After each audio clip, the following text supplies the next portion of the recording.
नमस्कार दोस्तों, स्वागत है आपका हमारे YouTube channel target civil services में। दोस्तों आज है 22 मार्च और मध्य प्रदेश के डेली करंट अफेयर में आज हम पढ़ेंगे 22 मार्च की करंट अफेयर। तो लेक्चर ध्यान से देखिएगा।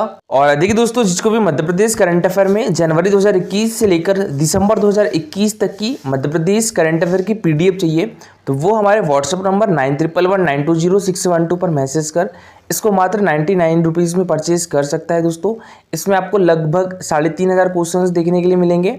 और देखिए ये questions only MP current affair से रिलेटेड होंगे, ठीक है। सारे क्वेश्चन MCQ फॉर्म में रहेंगे और सारे क्वेश्चंस का डिटेल रहेगा।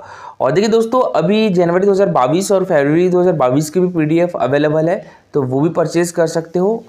और देखिए दोस्तों, बात करें हम दिवस की तो 3 मार्च को विश्व वन्यजीव दिवस मनाया जाता है, 4 मार्च को राष्ट्रीय सुरक्षा दिवस मनाया जाता है, 7 मार्च को जन औषधि दिवस मनाया जाता है, 8 मार्च को अंतर्राष्ट्रीय महिला दिवस। और राष्ट्रीय महिला दिवस कब मनाया जाता है? 13 फरवरी को। 12 मार्च को दांडी कूच दिवस मनाया जाता है। 14 मार्च को नदियों के लिए अंतर्राष्ट्रीय कार्रवाई दिवस मनाया जाता है। 15 मार्च को विश्व उपभोक्ता अधिकार दिवस मनाया जाता है। 16 मार्च को राष्ट्रीय टीकाकरण दिवस मनाया जाता है। 18 मार्च को भारत का आयुध निर्माण दिवस और वैश्विक पुनर्चक्रण दिवस मनाया जाता है। 20 मार्च को अंतर्राष्ट्रीय हैप्पीनेस डे मनाया जाता है। और 21 मार्च को दोस्तों अंतर्राष्ट्रीय वन दिवस मनाया जाता है। और दोस्तों आज है 22 मार्च और 22 मार्च को अंतर्राष्ट्रीय जल दिवस मनाया जाता है, ठीक है। तो 21 मार्च को अंतर्राष्ट्रीय वन दिवस और उसके एक दिन बाद 22 मार्च को अंतर्राष्ट्रीय जल दिवस मनाया जाता है। तो देखिए दोस्तों, 1993 से हर साल विश्व जल दिवस 22 मार्च को मनाया जाता है और यह ताजे पानी के महत्व को फैलाने के लिए मनाया जाता है दोस्तों। और यह दिन संयुक्त राष्ट्र द्वारा और साथ ही दुनिया भर में विभिन्न अन्य संगठनों द्वारा भी मनाया जाता है। विश्व जल दिवस का उद्देश्य दोस्तों सतत विकास लक्ष्य 6 सस्टेनेबल डेवलपमेंट गोल 6 प्राप्त करना है। देखिए दोस्तों, यूनाइटेड नेशन के द्वारा 17 सस्टेनेबल डेवलपमेंट गोल की प्राप्ति का कब तक लक्ष्य रखा गया है? तो ये 2030 तक रखा गया है, ठीक है। इसमें जो 6वें नंबर पर है वो क्या है? Clean water. पहले नंबर पर नो पुअर्टी है दोस्तों, दूसरे नंबर पर जीरो हंगर है, तीसरे नंबर पर गुड हेल्थ एंड वेलबींग है, चौथे नंबर पर क्वालिटी एजुकेशन है, 5वें नंबर पर जेंडर इक्वलिटी है और जो 6वें नंबर पर आता है क्लीन वाटर एंड सैनिटेशन, ठीक है। तो याद रखिएगा। और 2050 तक दोस्तों 5.7 बिलियन से अधिक लोग उन क्षेत्रों में होंगे जहां पानी दुर्लभ होगा और दुनिया भर में पानी की मांग 2040 तक 50% तक बढ़ जाएगी। इसलिए जल संरक्षण पर बल देना आवश्यक है। दोस्तों विश्व जल दिवस के इतिहास के बारे में हम बात करें तो 1992 में पर्यावरण और विकास पर संयुक्त राष्ट्र सम्मेलन यानी United nation conference on environment and development में इस दिवस की शुरुआत हुई थी। और इस सम्मेलन में संयुक्त राष्ट्र ने विश्व जल दिवस मनाने का प्रस्ताव पारित किया था। तब से कई इवेंट्स को जोड़ा गया है और इसमें 2013 में जल क्षेत्र में सहयोग का अंतर्राष्ट्रीय वर्ष शामिल है। और इसके अलावा वर्तमान में सतत विकास के लिए पानी पर अंतर्राष्ट्रीय कार्रवाई दशक 2018 से 2028 तक मनाया जा रहा है। दोस्तों हम थीम की बात करें, विश्व जल दिवस थीम की बात करें तो इस वर्ष यानी 2022 की थीम क्या है? भूजल अदृश्य को दृश्यमान बनाना, ठीक है। Ground water making the invisible visible. विश्व जल दिवस के बारे में हर एग्जाम में या तो थीम पूछी जाती है या कब मनाया जाता है, तो ये मोस्ट इंपॉर्टेंट है, याद रखिएगा, ठीक है। इसकी थीम क्या है? भूजल अदृश्य को दृश्यमान बनाना यानी ground water making the invisible visible. और 2021 की यानी पिछले वर्ष की थीम क्या थी दोस्तों? पानी का महत्व यानी वैल्यूइंग वाटर। चलिए दोस्तों, सबसे पहले हमने जो कल करंट अफेयर पढ़े थे उसका रिवीजन कर लेते हैं, उसके बाद स्टार्ट करेंगे हम आज के करंट अफेयर। तो कल के करंट अफेयर में पहला क्वेश्चन था हमारा, देखिए दोस्तों, अभी हाल ही में हमारे मध्य प्रदेश महिला हॉकी एकेडमी के खिलाड़ी खुशबू खान दक्षिण अफ्रीका के पोर्ट जे फर्स्ट्यूब में आयोजित FIH महिला जूनियर विश्व कप में भारत की ओर से गोलकीपिंग करेंगी। तो आपको बताना है कि इनका संबंध हमारे मध्य प्रदेश के किस जिले से है। तो किस जिले से दोस्तों? भोपाल से है। तो इसका आंसर क्या जाएगा? ऑप्शन नंबर बी, ठीक है, भोपाल। और दोस्तों ये है खुशबू खान, ये हमारे मध्य प्रदेश महिला हॉकी एकेडमी के खिलाड़ी है दोस्तों और ये भोपाल से है। ये FIH महिला जूनियर विश्व कप का आयोजन कब से स्टार्ट हो रहा है? तो ये हो रहा है 1 अप्रैल से, ठीक है। अब बात करें हम यहाँ पर FIH की, तो इसकी फुल फॉर्म क्या होती है दोस्तों? International hockey federation. इसकी स्थापना कब हुई थी दोस्तों? ये हुई थी 7 जनवरी 1924 को हुई थी। इसका मुख्यालय कहां पर है दोस्तों? तो ये लुसाने स्विट्जरलैंड में है। ठीक है, तो इसका मुख्यालय कहां पर है? इंटरनेशनल हॉकी फेडरेशन का लुसाने स्विट्जरलैंड में है। और देखिए दोस्तों, एमपीपीएससी 2020 में क्वेश्चन भी पूछा गया था, अंतरराष्ट्रीय ओलंपिक समिति यानी आईओसी का मुख्यालय भी कहां पर है दोस्तों? तो ये भी लुसाने स्विट्जरलैंड में स्थित है। दोस्तों, इंटरनेशनल हॉकी फेडरेशन के अभी प्रेसिडेंट कौन है? ये दोस्तों अभी हमारे इंडिया से ही है, डॉक्टर नरेंद्र ध्रुव बत्रा जी है। अब बात करें दोस्तों हमारे मध्य प्रदेश महिला हॉकी एकेडमी की, तो इसका मुख्यालय कहां पर है? ये ग्वालियर में है। ठीक है, इसकी स्थापना 2006 में हुई थी दोस्तों। और हमारे मध्य प्रदेश की पुरुष हॉकी एकेडमी का मुख्यालय कहां पर है दोस्तों? तो ये भोपाल में है। और इसकी स्थापना कब हुई थी? 2007 में हुई थी। तो ये FIH महिला जूनियर विश्व कप में हमारे मध्य प्रदेश महिला हॉकी एकेडमी की खिलाड़ी इशिका चौधरी भी प्रतिनिधित्व करेंगी भारतीय टीम का। ठीक है, बात करें इशिका चौधरी की दोस्तों, तो इशिका चौधरी का संबंध किस डिस्ट्रिक्ट से है? ग्वालियर से। और इनको 2019 का एकलव्य पुरस्कार भी मिल चुका है। किसको? इशिका चौधरी को। ठीक है, तो इशिका चौधरी का नाम भी याद रखिएगा। और एकलव्य पुरस्कार की स्थापना कब हुई थी दोस्तों? तो ये हुई थी 1994 में की गई थी। ठीक है, इसमें पुरस्कार राशि कितनी दी जाती है? तो ये 1 लाख रुपए दी जाती है। और ये 19 वर्ष से कम आयु वर्ग के खिलाड़ियों को दिया जाता है। नेक्स्ट क्वेश्चन दोस्तों हमारा, किस राज्य में 1 अप्रैल से मजदूरों को कैशलेस इलाज की सुविधा दी जाएगी दोस्तों? तो ये हमारे मध्य प्रदेश में दी जाएगी। तो इसका आंसर हो जाएगा ऑप्शन नंबर ई। ठीक है, मध्य प्रदेश। तो ये घोषणा किसके द्वारा की गई है? तो आयुष्मान भारत निरामय सोसाइटी के जो CEO है अनुराग चौधरी, इन्होंने की है। और दोस्तों, जो प्रधानमंत्री आयुष्मान भारत योजना है, इसकी शुरुआत कब से हुई थी? 23 सितंबर 2018 से हुई थी, याद रखिएगा। नेक्स्ट क्वेश्चन दोस्तों हमारा, 21 से 27 मार्च तक हॉकी प्रतियोगिता अबेदुल्ला खां हेरिटेज कप का आयोजन हमारे मध्य प्रदेश के किस जिले में किया जाएगा दोस्तों? तो ये भोपाल डिस्ट्रिक्ट में किया जाएगा। हमारे मध्य प्रदेश की राजधानी भोपाल में किया जाएगा। तो इसका आंसर हो जाएगा ऑप्शन नंबर बी। ठीक है, भोपाल। नेक्स्ट क्वेश्चन दोस्तों हमारा, मुख्यमंत्री तीर्थ दर्शन योजना को प्रभावी तरीके से पुनः शुरू करने के लिए गठित मंत्री समूह में कौन शामिल है दोस्तों? उषा ठाकुर, मोहन यादव और गोविंद सिंह राजपूत, तीनों। तो इसका आंसर क्या हो जाएगा? Option number D. ठीक है, तीनों। चलिए दोस्तों, अब स्टार्ट करते हैं आज के करंट अफेयर। तो आज के करंट अफेयर में पहला क्वेश्चन है हमारा, मध्य प्रदेश का पहला एनिमल इंसिनरेटर किस जिले में लगाया जाएगा दोस्तों? तो ये हमारे मध्य प्रदेश की राजधानी भोपाल में लगाया जाएगा। तो इसका आंसर क्या जाएगा? ऑप्शन नंबर बी, भोपाल में। तो देखिए दोस्तों, स्वच्छता सर्वेक्षण की तैयारियों के बीच भोपाल नगर निगम जल्द ही आदमपुर छावनी में एनिमल इंसिनरेटर प्लांट लगाने जा रहा है। और इस तकनीक का ये हमारे मध्य प्रदेश का पहला एनिमल इंसिनरेटर होगा। फिलहाल दोस्तों, नगर निगम के पास रोजाना 35 से 40 पशुओं के शव पहुंचते हैं, जिनका वजन करीबन 3 टन तक होता है। और अब तक इन शवों को पुरानी तकनीक से जमीन में दफना दिया जाता है, जिससे ग्राउंड वाटर प्रदूषित होने की आशंका रहती है। और मॉडर्न तकनीक के इंसिनरेटर से हर घंटे 500 किलोग्राम वजन के पशुओं के शवों को जलाया जा सकेगा। और दाह संस्कार प्रक्रिया पूरी होने के बाद इंसिनरेटर में केवल 5% राख बचेगी। दोस्तों, करीब 5 करोड़ की लागत से इसे 1 एकड़ में बनाया जाएगा। इसमें boundary wall, shed, garden area, office और राख इकट्ठा करने के लिए एक कमरा भी तैयार किया जाएगा। और दोस्तों, इससे फायदे क्या होंगे? तो देखिए, मॉडर्न तकनीक का इंसिनरेटर लगने से ग्राउंड वाटर खराब नहीं होगा।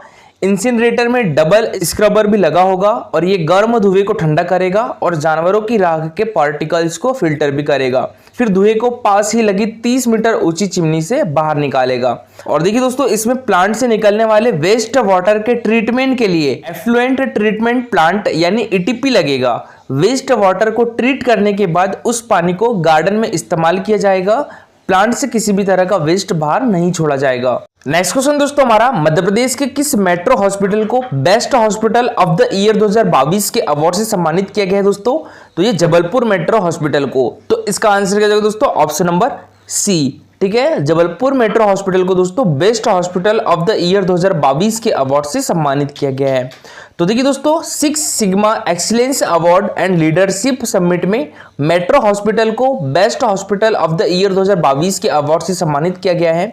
और न्यू दिल्ली में आयोजित कार्यक्रम में केंद्रीय सूचना एवं प्रसारण और युवा कार्यक्रम खेल मंत्री अनुराग सिंह ठाकुर ने अस्पताल के मेडिकल के डायरेक्टर डॉक्टर शैलेंद्र सिंह राजपूत को यह अवार्ड से सम्मानित किया है। डॉक्टर राजपूत को best doctor of the year award से भी सम्मानित किया है दोस्तों, तो याद रखिएगा, मोस्ट इंपॉर्टेंट है। ठीक है, डॉक्टर शैलेंद्र राजपूत को best doctor of the year का अवार्ड दिया गया है। उक्त सम्मान जनरल विपिन रावत के जन्मदिवस पर न्यू दिल्ली में शाही सलामी पर आयोजित six sigma excellence awards and leadership summit के दौरान चिकित्सा के क्षेत्र में उल्लेखनीय कार्य करने वाले अस्पताल को दिया जाता है। नेक्स्ट क्वेश्चन दोस्तों हमारा, रुपए कार्ड और ई टिकटिंग से जुड़ने वाला देश का पहला राज्य कौन सा है दोस्तों? तो ये हमारा प्यारा मध्य प्रदेश है। तो इसका आंसर क्या हो जाएगा? ऑप्शन नंबर बी, ठीक है, मध्य प्रदेश। और देखिए दोस्तों, अभी हाल ही में मध्य प्रदेश ऐसा पहला राज्य है जहां संग्रहालयों और स्मारकों में प्रवेश के लिए रुपे कार्ड और ई टिकटिंग व्यवस्था लागू कर दी गई है। ठीक है, तो ये याद रखिएगा। देखिए, रुपे कार्ड और ई टिकटिंग से हमारा मध्य प्रदेश पहले ही जुड़ गया था और अभी हाल ही में संग्रहालयों और स्मारकों में प्रवेश के लिए भी रुपे कार्ड और ई टिकटिंग की व्यवस्था लागू कर दी गई है। ये मध्य प्रदेश ऐसा पहला राज्य बन गया है जहां संग्रहालयों और स्मारकों में प्रवेश के लिए ई टिकटिंग व्यवस्था लागू कर दी गई है और अब पर्यटक रुपे कार्ड का उपयोग कर सकेंगे। पर्यटन, संस्कृति एवं पुरातत्व विभाग के प्रमुख सचिव श्री शिवशेखर शुक्ला ने कहा है कि कोरोना काल के मद्देनजर पर्यटकों के लिए प्रदेश के म्यूजियम और स्मारकों के ई टिकट घर बैठे मिल जाना काफी सुविधाजनक साबित होंगे। और उन्होंने बताया है कि शीघ्र ही यह व्यवस्था हमारे मध्य प्रदेश के 28 स्मारकों में लागू की जाएगी और इस परियोजना पर अमल करने से प्रदेश में पर्यटन को बढ़ावा भी मिलेगा और प्रदेश में संस्कृति और पर्यटन के बीच पारस्परिक समन्वय और सामंजस्य की संकल्पना की साकार करने की दिशा में ठोस कदम भी उठाए जा रहे हैं। नेक्स्ट क्वेश्चन दोस्तों हमारा, चित्र भारती फिल्मोत्सव 2022 का आयोजन हमारे मध्य प्रदेश के किस जिले में किया जा रहा है दोस्तों? तो ये किया जा रहा है हमारे मध्य प्रदेश की राजधानी भोपाल में। तो इसका आंसर क्या हो जाएगा? Option number B, Bhopal. और भोपाल में भी किस विश्वविद्यालय में किया जा रहा है दोस्तों? तो ये माखनलाल चतुर्वेदी राष्ट्रीय पत्रकारिता एवं संचार विश्वविद्यालय में किया जा रहा है। और माखनलाल चतुर्वेदी राष्ट्रीय पत्रकारिता एवं संचार विश्वविद्यालय कहाँ पर है? तो ये भोपाल में है। इसकी स्थापना कब हुई थी? 1990s में हुई, ठीक है। और इसके अभी वाइस चेयरमैन कौन है दोस्तों? तो ये प्रोफेसर के.जी. सुरेश है। बात करें हम चित्र भारती फिल्मोत्सव 2022 की, तो इसका आयोजन किसके द्वारा किया जाता है दोस्तों? भारतीय चित्र साधना के द्वारा किया जाता है और इसके राष्ट्रीय अध्यक्ष कौन है दोस्तों? वो है प्रोफेसर बी.के. कुठियाला है, ठीक है। और इसकी शुरुआत कब से हुई थी दोस्तों? इसकी शुरुआत 2016 से हुई थी, इस उत्सव की शुरुआत। तो इसका जो पहला आयोजन है वो भी कहां पर किया गया था? वो हमारे मध्य प्रदेश की आर्थिक एवं औद्योगिक राजधानी इंदौर में किया गया था। इस बार दोस्तों चित्र भारती फिल्मोत्सव का आयोजन कहां पर हो रहा है? तो ये भोपाल में हो रहा है 2022 में। ये कब से कब तक चलेगा दोस्तों? 25 मार्च से लेकर 27 मार्च, यानी 3 दिन चलेगा, ठीक है। तो देखिए दोस्तों, भारतीय चित्र साधना के प्रतिष्ठित चित्र भारती फिल्मोत्सव 2022 के उद्घाटन समारोह में ख्यात अभिनेता श्री अक्षय कुमार बतौर विशिष्ट अतिथि शामिल होंगे और बिशनखेड़ी स्थित माखनलाल चतुर्वेदी राष्ट्रीय पत्रकारिता एवं संचार विश्वविद्यालय के नवीन परिसर में 25 मार्च को 3 दिवसीय फिल्म फेस्टिवल का उद्घाटन मुख्यमंत्री शिवराज सिंह चौहान जी के मुख्य आतिथ्य में किया जाएगा। उद्घाटन समारोह में विशेष अतिथि के रूप में हमारे मध्य प्रदेश की संस्कृति एवं पर्यटन मंत्री सुश्री उषा ठाकुर, फिल्म निर्माता श्री विवेक रंजन अग्निहोत्री, भारतीय चित्र साधना के अध्यक्ष प्रोफेसर बी.के. कुठियाला, पत्रकारिता विश्वविद्यालय के कुलपति प्रोफेसर के.जी. सुरेश और आयोजन समिति के अध्यक्ष श्री दिलीप सूर्यवंशी शामिल होंगे। 25 से 27 मार्च तक आयोजित इस फिल्मोत्सव में देश भर के प्रतिष्ठित फिल्म निर्माता एवं कलाकार आएंगे जो फिल्म निर्माण के क्षेत्र में आ रहे युवाओं के साथ अपने अनुभव भी साझा करेंगे। और दोस्तों 3 दिन चलने वाले फिल्म फेस्टिवल का जो समापन है वो 27 मार्च को रविंद्र भवन के नवीन सभागार में किया जाएगा और समापन समारोह में मुख्य अतिथि के रूप में हमारे देश के केंद्रीय सूचना एवं प्रसारण मंत्री श्री अनुराग ठाकुर भी उपस्थित रहेंगे। तो चित्र भारती के इस आयोजन से भोपाल और समूचे मध्य प्रदेश में फिल्म निर्माण का एक वातावरण बनेगा। चित्र भारती के इस आयोजन के माध्यम से हमारे मध्य प्रदेश के युवाओं को अवसर, प्रोत्साहन और मार्गदर्शन भी प्राप्त होगा। तो कल का हमारा क्वेश्चन था, मुस्कान किरार का संबंध किस खेल से है? तो इनका संबंध किस खेल से दोस्तों? तीरंदाजी से है।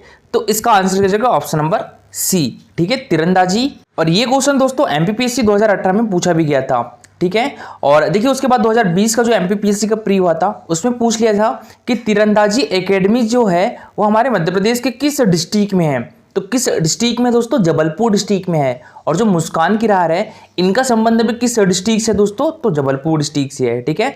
इनको 2018 का हमारे मध्य प्रदेश गवर्नमेंट के द्वारा एकलव्य पुरस्कार और 2019 का विक्रम पुरस्कार से सम्मानित किया गया था, ठीक है। किसको? मुस्कान किरार को। एकलव्य पुरस्कार जो है दोस्तों वो 19 वर्ष से कम आयु वर्ग के खिलाड़ियों को दिया जाता है। एकलव्य पुरस्कार की स्थापना 1994 में हुई थी, ठीक है। और विक्रम पुरस्कार की स्थापना कब हुई थी? 1990 में हुई थी। एकलव्य पुरस्कार में राशि कितनी दी जाती है दोस्तों? पुरस्कार राशि 1 लाख रुपए दी जाती है और विक्रम अवार्ड में राशि कितनी दी जाती है? 2 लाख रुपए दी जाती है। तो आज का सबसे अच्छा आंसर अंकिता और प्रीति दोनों ने किया है।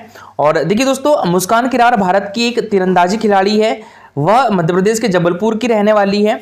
उन्होंने 2018 में तीरंदाजी एशिया कप में महिला कंपाउंड स्पर्धा में स्वर्ण पदक विजेता है और उन्होंने 2017 में 37वीं सब जूनियर राष्ट्रीय तीरंदाजी प्रतियोगिता में भी स्वर्ण पदक जीता था। उन्होंने 2017 में ढाका में आयोजित सीनियर एशियाई चैंपियनशिप में भारत का प्रतिनिधित्व किया था और भोपाल में मध्य प्रदेश तीरंदाजी अकादमी में रिजपाल सिंह सलारिया द्वारा प्रशिक्षित किया गया था।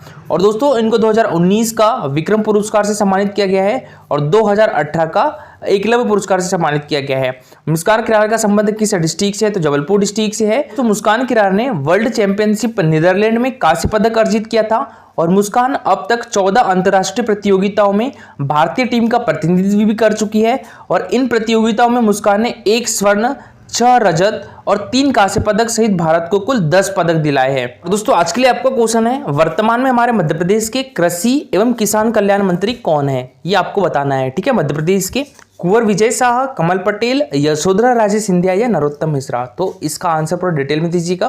और दोस्तों आज के लिए इतना ही। Thank you for watching this video.